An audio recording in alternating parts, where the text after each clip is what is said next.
From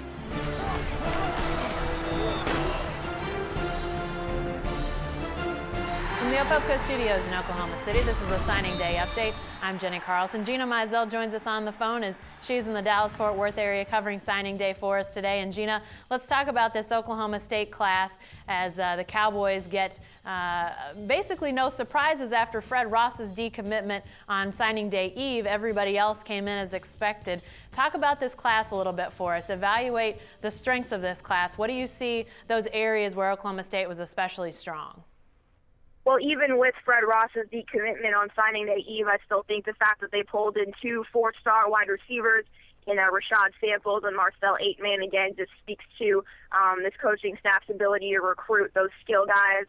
With this air raid spread offense, I think it's a fun system for any wide receiver to want to play in, especially with the success of Justin Blackmon and Des Bryant in recent years. And I think they filled a lot of needs. They got two running backs like they wanted to, and especially I think a guy like Rennie Childs is a little bit underrated. I think he's probably better than his three-star ranking. He rushed for almost 2,000 yards this past season as a senior. And then you look down the rest of the line. I mean, they needed to fill needs at defensive end, and they got two guys, and Sam Wren and Naim Mustafa, who are already on campus and will participate in spring ball. I think that's really going to help them. And then they filled a need at a defensive back as well with safeties and some cornerbacks. They got five guys there that they're going to need, maybe not necessarily next year, but certainly down the road, especially at safety with Daytwan Lowe and Shamil Gary and Zach Craig, all going to be seniors in 2013. So overall, I mean, every coaching staff's going to say they filled the needs and got the guys they wanted, but I think that Oklahoma State certainly, was able to fill the holes they needed and got the elite talent where they should based on the offense that they run.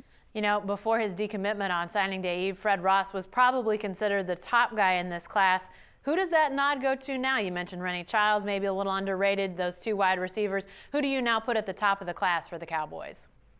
I think you still have to start with Aitman and Rashad Samples, the two wide receivers. Both guys are guys that I think can contribute early on. I mean, we saw guys like Austin Hayes needed to contribute as a true freshman, mostly because of injuries, but still he kind of, worked his way into the rotation and ended up getting a starting role. So I think you start there, and I think Jarrell Morrow, who is one of those quote-unquote athlete commits, I think will be really interesting to see where he winds up. He was also a four-star guy. I think he'll wind up at the defensive back just because that's where the need is way more than wide receiver. But I would say those three guys are ones that they got the highest star rankings, but I also think that just based on their skill set and based on, the types of systems that Oklahoma State runs on offense and what they need on defense, I think those three, will be in most contention to contribute early on. So Aitman and Samples at the wide receiver position, Morrow likely in the defensive backfield. Are those three likely to be the quickest to make an impact for the Cowboys, or do you see some other guys that could potentially play as early as next year?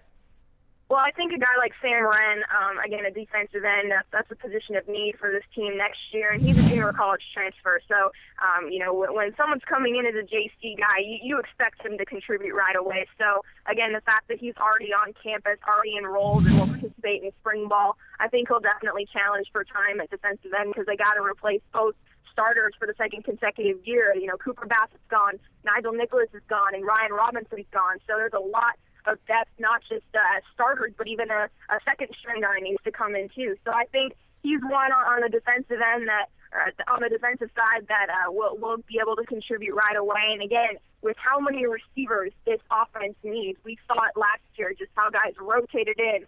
And again, some of that had to do with injury, but some of it also just had to do with that this system requires a lot of wide receivers. So I think that if Aitman and Samples are really as good and as highly touted as that star system says, then I think that there's guys that will be able to play right away as well. All right, thanks, Gina.